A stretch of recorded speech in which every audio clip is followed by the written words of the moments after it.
Hey guys, so if you are preparing every single day, following a routine, doing everything seriously, but your performance is not changing, this video is for you. Most aspirants today are preparing every single day. അതായത് ദിവസേന പഠനമുണ്ട്, ഒരു time table follow ചെയ്യുന്നു, syllabus വളരെ വ്യക്തമായിട്ട് cover ചെയ്യുന്നു, videos കണ്ടുകൊണ്ടും notes തയ്യാറാക്കിയും അങ്ങനെ on the surface level everything looks very serious. But here is the reality, daily preparation does not always mean forward movement. പല ആസ്പിരൻസും ഓരോ ദിവസവും പഠനത്തിൽ ബിസി ആയിരിക്കും, എന്നാൽ അവരുടെ പെർഫോമൻസിൽ യാതൊരു വിധത്തിലുമുള്ള റിയൽ ആയിട്ടുള്ള ചേഞ്ചസും വരുന്നില്ല. Same doubts, same week area, same exam fear, മാസങ്ങൾ കടന്നു പോയാലും നത്തിങ് റിയലി ഇംപ്രൂവ്സ്. ഇവിടെയാണ് കൺഫ്യൂഷൻ തുടങ്ങുന്നത്. അതായത് ഞാൻ നന്നായിട്ട് ഹാർഡ് വർക്ക് ചെയ്യുന്നുണ്ട്, I'm not even lazy, എഫേർട്ടിന് കുറവൊന്നുമില്ല. All that can be true, but still you can be stuck. ഈ വീഡിയോ നിങ്ങളുടെ എഫേർട്ടിനെ ക്വസ്റ്റ്യൻ ചെയ്യുന്നതിന് വേണ്ടിയുള്ളതല്ല. It's questioning what that effort is converting in to. കാരണം ഡെയിലി പ്രിപ്പറേഷൻസ് ചെയ്യുന്നതും പ്രോഗ്രസ് ഉണ്ടാവുന്നതും ഒരേ കാര്യമല്ല. ഈ ഒരു ഡിഫറൻസ് വളരെ ഏർലി സ്റ്റേജിൽ മനസ്സിലാക്കിയിട്ടില്ല എങ്കിൽ ടൈം വളരെ ക്വയറ്റായിട്ട് സ്ലിപ്പ് ചെയ്ത് പോകും, നിങ്ങൾ അറിയാതെ തന്നെ എന്നുള്ളതാണ്. ഇവിടെ യഥാർത്ഥത്തിലൊരു സൈക്കോളജിക്കൽ ട്രാപ്പാണ് വർക്ക് ആവുന്നത്. Being busy itself starts feeling like progress. അതായത് ഓരോ ദിവസവും എന്തെങ്കിലും ചെയ്താൽ, നമ്മൾ ആക്റ്റീവായിട്ട് എന്തെങ്കിലും ചെയ്യുകയാണെങ്കിൽ ബ്രെയിൻ അതിനെ ഇൻ്റർപ്രറ്റ് ചെയ്യുന്നത് സക്സസ് ആയിട്ടാണ്. പ്രിപ്പറേഷൻ നടക്കുന്നു എന്നൊരു ഫീലിംഗ് നമ്മൾക്കുണ്ടാകും even before improvement really happens. ഇതാണ് റിയൽ ആയിട്ടുള്ളൊരു പ്രോബ്ലം. അതായത് എഫേർട്ട് ചെയ്തു എന്നൊരു സാറ്റിസ്ഫാക്ഷൻ നമ്മൾക്ക് വരുമ്പോൾ ആ ഇംപ്രൂവ്മെൻറ്റ് വെരിഫൈ ചെയ്യുന്നതിനുള്ള ഒരു അർജൻസി കുറയും എന്നുള്ളതാണ്. Today was A good day, today was A productive day എന്നൊരു തോട്ട് നമ്മൾക്ക് വരും. പക്ഷേ ഡിഡ് എനിത്തിങ് ആക്ച്വലി ചേഞ്ച് എന്നൊരു ക്വസ്റ്റ്യൻ അവിടെ ഉണ്ടാവുകയില്ല. ബിസി പ്രിപ്പറേഷൻ നമ്മൾക്ക് തരിക ഒരു കംഫർട്ടാണ്. കംഫർട്ട് ഉള്ളിടത്ത് കറക്ഷൻ എന്നൊരു കാര്യം സംഭവിക്കുകയില്ല. അതുകൊണ്ടാണ് ഈ പ്രിപ്പറേഷൻ കണ്ടിന്യൂ ചെയ്യപ്പെടുന്നതും ഡയറക്ഷനിൽ യാതൊരു വിധത്തിലുള്ള ചേഞ്ച് ഇല്ലാതെ അങ്ങനെ മാസങ്ങൾ കടന്നു പോകുന്നതും. അതുപോലെ ഈ വേസ്റ്റിംഗ് ഇയേഴ്സ് എന്നൊരു ഫ്രേസ് കേൾക്കുമ്പോൾ പല ആസ്പിരൻസും ഓട്ടോമാറ്റിക്കലി ചിന്തിക്കുക, അല്ലെങ്കിൽ ഒരു റോങ് കൺക്ലൂഷനിലേക്ക് പല ആസ്പിരൻസും പോകുമെന്നുള്ളതാണ്. അതായത് എനിക്ക് എഫേർട്ട് കുറവാണ്, അല്ലെങ്കിൽ കൺസിസ്റ്റൻസി ഇല്ലായിരുന്നു. Wasting years does not mean lack of effort. പലപ്പോഴും ഇയേഴ്സ് വേസ്റ്റ് ആവുന്നത് ഒട്ടും തന്നെ എഫേർട്ട് ഇല്ലാത്തതുകൊണ്ടല്ല, എഫേർട്ട് വളരെ റോങ് ഡയറക്ഷനിൽ റിപ്പീറ്റ് ചെയ്യപ്പെടുന്നതുകൊണ്ടാണ്. ഒരേ പ്രിപ്പറേഷൻ പാറ്റേൺ, ഒരേ സ്റ്റഡി സൈക്കിൾ, ഒരേ കംഫേർട്ട്സ് ആണ്, റിസൾട്ട് മാത്രം ചേഞ്ച് ആകാതെ പ്രിപ്പറേഷൻ അത്തരത്തിൽ കണ്ടിന്യൂ ചെയ്യപ്പെടുന്നു എന്നുള്ളതാണ്. എഫേർട്ട് ഉണ്ടാകും, ഈവൻ സിൻസിയർ ആയിട്ടായിരിക്കും പ്രിപ്പറേഷൻ ചെയ്യുന്നത്, ഹാർഡ് വർക്ക് ഉണ്ടാകും. ബട്ട് എഫേർട്ടിൻ്റെ ഔട്ട്പുട്ട് മെഷർ ചെയ്യാത്തപ്പോൾ ടൈം വളരെ ക്വയറ്റായിട്ട് പാസ് ചെയ്തു പോകും. അങ്ങനെ മാസങ്ങൾ വർഷങ്ങളായിട്ട് മാറും വിത്തൗട്ട് യു റിയലൈസിങ് ഇറ്റ്. ഇവിടെ തന്നെ ഒരു റോങ് അസംഷൻ നമ്മൾ വളരെ ക്ലിയർ ആയിട്ട് ബ്രേക്ക് ചെയ്യേണ്ടതുണ്ട്. ഈ റിപ്പീറ്റഡ് ഫെയിലിയേഴ്സ് ഉണ്ടാകുമ്പോൾ പല ആസ്പിരൻസും ഓട്ടോമാറ്റിക്കലി വിചാരിക്കുന്നത് എനിക്ക് ഇൻ്റലിജൻസ് കുറവാണോ, ഈ ഒരു എക്സാമിനേഷൻ പാസ്സാവുന്നതിന് വേണ്ട ഒരു ഇൻ്റലിജൻസ് ഇല്ലേ, am I not capable enough to clear this examination. That assumption does not stand logically. ഇതൊരു ഇൻ്റലിജൻസ് അല്ലെങ്കിൽ ഇൻകേപ്പബിലിറ്റി പ്രോബ്ലം അല്ല. കാരണം ഈ കോമ്പറ്റേറ്റീവ് എക്സാമിനേഷൻസ് ക്ലിയർ ചെയ്തിട്ടുള്ള ആസ്പിരൻസ് എടുക്കുക, അതിൽ നല്ലൊരു ശതമാനം എന്ന് പറയുന്നത് മുൻപ് ഇതേപോലെ ഫെയിലിയേഴ്സ് ഫേസ് ചെയ്തിട്ടുള്ള ആളുകളാണ്. If failure was an intelligence or incapability issue, they would have never succeeded later on. ഒരു സിമ്പിൾ ആയിട്ടുള്ള ഫാക്ട് ശ്രദ്ധിക്കുക. അതായത് നിങ്ങൾ മന്ത്സ് ലോങ് പ്രിപ്പറേഷൻ വളരെ കോൺസെൻട്രേറ്റ് ചെയ്ത് അത്തരത്തിൽ നിങ്ങൾക്കത് സസ്റ്റെയിൻ ചെയ്യാൻ സാധിച്ചിട്ടുണ്ട് എങ്കിൽ അത് തന്നെ ഒരു ക്ലിയർ പ്രൂഫാണ് യു ആർ കേപ്പബിൾ ഇനഫ്. കാരണം ഒരു കോമ്പറ്റേറ്റീവ് എക്സാമിനേഷന് വേണ്ട ആ ഒരു ബേസിക് ക്വാളിഫിക്കേഷൻ നേടിയതിന് ശേഷമാണ് നിങ്ങൾ അതിന് അപ്ലൈ ചെയ്യുന്നതും പ്രിപ്പറേഷൻസ് ചെയ്യുന്നതും. കോമ്പറ്റേറ്റീവ് എക്സാമിനേഷൻസ് എന്ന് പറയുന്നത് റോക്കറ്റ് സയൻസ് അല്ല, എക്സ്ട്രാ ഓർഡിനറി ഇൻ്റലിജൻസ് ടെസ്റ്റ് ചെയ്യുന്ന ഒരു പ്രോസസ്സ് അല്ല, റൈറ്റ് ഡയറക്ഷനിൽ പ്രിപ്പറേഷനും എക്സിക്യൂഷനും ഡിമാൻഡ് ചെയ്യുന്ന ഒന്നാണ്. അതുകൊണ്ട് തന്നെ ഈ ഫെയിലിയേഴ്സ് ഉണ്ടാകുന്നത് ഇൻകേപ്പബിലിറ്റി കൊണ്ടല്ല, ഫെയിലിയേഴ്സ് ഉണ്ടാകുന്നത് സെയിം പ്രിപ്പറേഷൻ ലൂപ്പ് കറക്റ്റ് ചെയ്യാതെ റിപ്പീറ്റ് ചെയ്യപ്പെടുന്നതുകൊണ്ടാണ്. അതുകൊണ്ട് ഇത്തരത്തിൽ ഇയേഴ്സ് വേസ്റ്റ് ആയി എന്നൊരു തോന്നൽ വരുമ്പോൾ അതിന് ഒരിക്കലും സെൽഫ് വർത്തുമായിട്ട് നിങ്ങൾ കണക്ട് ചെയ്യരുത്. ഇതൊരു ഇൻകേപ്പബിലിറ്റി ഇഷ്യൂ അല്ല, ഇൻ്റലിജൻസ് പ്രോബ്ലം അല്ല, ഇതൊരു എക്സിക്യൂഷൻ പ്രോബ്ലമാണ്. ഇപ്പോൾ നാച്ചുറൽ ആയിട്ടൊരു ക്വസ്റ്റ്യൻ വരും, year after year exam fail ആവുന്ന സീരിയസ് ആസ്പിരൻസ് അതെങ്ങനെ അവർക്ക് സംഭവിക്കുന്നു എന്നുള്ളൊരു കാര്യം. ആൻസർ വളരെ സിമ്പിളാണ്. The same preparation loop repeats.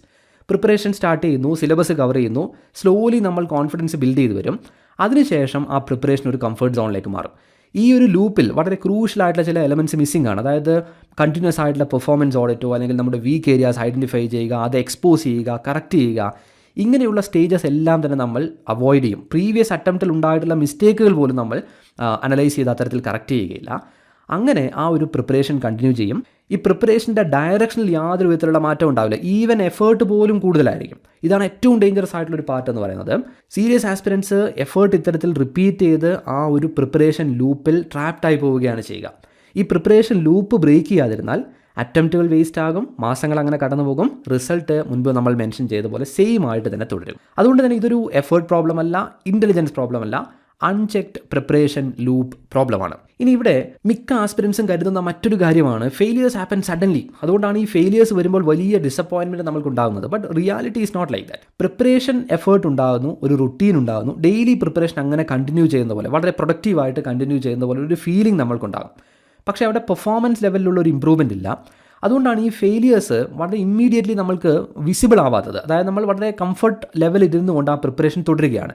Failures notice ചെയ്യപ്പെടുന്നത് എപ്പോഴാണ്? അത് അതിൻ്റെ ഫൈനൽ സ്റ്റേജിൽ മാത്രമായിരിക്കും. അതായത് ഒന്നുകിൽ എക്സാം ഡേയിലായിരിക്കും, അല്ലെങ്കിൽ റിസൾട്ട് വരുന്ന ഘട്ടത്തിലായിരിക്കും. അപ്പോൾ നമ്മൾക്ക് തോന്നുക അത് വളരെ സഡനായിട്ട് വന്ന ഒന്നാണ്, അല്ലെങ്കിൽ ഒരു സഡൻ ഷോക്കായിട്ടാണ് നമ്മൾക്ക് ഈ ഫെയിലിയേഴ്സിനെ അനുഭവപ്പെടുക. Actually failure is never sudden. It's a long time buildup. Correction ഇല്ലാതെ പ്രിപ്പറേഷൻ റിപ്പീറ്റ് ചെയ്യുമ്പോൾ നമ്മുടെ മിസ്റ്റേക്സ് ഇങ്ങനെ അക്യുമുലേറ്റ് ചെയ്ത് വരും. വീക്ക് ഏരിയാസ് അങ്ങനെ തന്നെ തുടരും. പ്രഷർ ഹാൻഡ്ലിംഗ് ഒരിക്കലും ഇമ്പ്രൂവ് ആവുകയില്ല. ഇവയെല്ലാം ഒരുമിച്ച് എക്സാം ഹാളിൽ സർഫസ് ചെയ്യും എന്നുള്ളതാണ്. അതിനാലാണ് മാസങ്ങൾ കഴിഞ്ഞിട്ടും ഈ പ്രോബ്ലം നോട്ടീസ് ചെയ്യപ്പെടാതെ, വിസിബിൾ ആയിട്ടുള്ള ഒരു സിഗ്നലും ഇല്ലാതെ, ഇതുമായി ബന്ധപ്പെട്ട ഒരു അലാം സിസ്റ്റവും ഇല്ലാതെ അങ്ങനെ തുടരുന്നത്. until the exam exposes everything, literally everything. ഇവിടെയാണ് നമ്മൾ ഇതുവരെ ചെയ്ത ഈ മുഴുവൻ ഡിസ്കഷനും ഒരു സിംഗിൾ ഡയഗ്നോസ്റ്റിക് ക്വസ്റ്റ്യനിലേക്ക് നമ്മൾ കൺവേർട്ട് ചെയ്യുന്നത്. Is what I am doing daily actually changing my performance? ഈ ഒരു ക്വസ്റ്റ്യൻ നിങ്ങൾക്ക് വളരെ സിമ്പിളായിട്ട് തോന്നാം, പക്ഷേ വളരെ ഓണസ്റ്റ് ആയിട്ട് നിങ്ങൾ ഇതിനെ ആൻസർ ചെയ്യാനായിട്ട് ശ്രമിച്ചാൽ പല ആസ്പിരൻസും ഒരല്പം പോസ് ചെയ്യും. കാരണം ഡെയിലി പ്രിപ്പറേഷൻ നിങ്ങൾക്കുണ്ട്, എഫേർട്ടുണ്ട്, റുട്ടീൻ വരെ ഫോളോ ചെയ്തുകൊണ്ട് പ്രിപ്പറേഷൻ ചെയ്യുന്നുണ്ട്. പക്ഷേ പെർഫോമൻസ് ലെവൽ ഇൻഡിക്കേറ്റേഴ്സ് ചേഞ്ച് ചെയ്യുന്നുണ്ടോ? പെർഫോമൻസ് ലെവൽ ഇൻഡിക്കേറ്റേഴ്സ് എന്നതുകൊണ്ട് ഉദ്ദേശിക്കുന്നത് നിങ്ങളുടെ അക്യുറസി ഇമ്പ്രൂവ് ചെയ്ത് വരുന്നുണ്ടോ, നിങ്ങളുടെ സ്പീഡ് ഇമ്പ്രൂവ് ചെയ്യുന്നുണ്ടോ, വീക്ക് ഏരിയാസ് റെഡ്യൂസ് ചെയ്യുന്നുണ്ടോ, പ്രഷർ ഹാൻഡ്ലിങ്ങിൽ നിങ്ങൾ ബെറ്റർ ആവുന്നുണ്ടോ? ഈ ക്വസ്റ്റ്യൻ നമ്മൾ അവോയ്ഡ് ചെയ്യുമ്പോൾ സെയിം പ്രിപ്പറേഷൻ ലൂപ്പ് അൺനോട്ടീസ്ഡ് ആയിട്ട് നമ്മൾ കണ്ടിന്യൂ ചെയ്യും. But once you start asking this question frequently and seriously, ഈ ഇല്യൂഷൻ നിങ്ങൾക്ക് ബ്രേക്ക് ചെയ്യാൻ സാധിക്കും. നിങ്ങളുടെ കംഫർട്ട് ഡിസ്റ്റർബ് ചെയ്യപ്പെടും, റിയാലിറ്റി വിസിബിൾ ആകാനായിട്ട് തുടങ്ങും.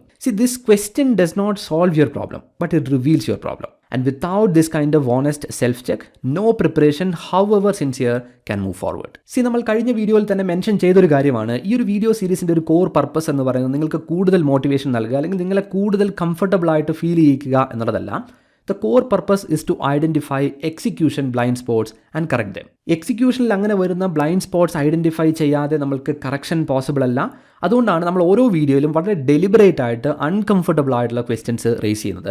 Only then we can clearly see preparation എവിടെയാണ് ബ്രേക്ക് ആവുന്നത്, എക്സിക്യൂഷൻ എങ്ങനെ കൊളാപ്സ് ആവുന്നു.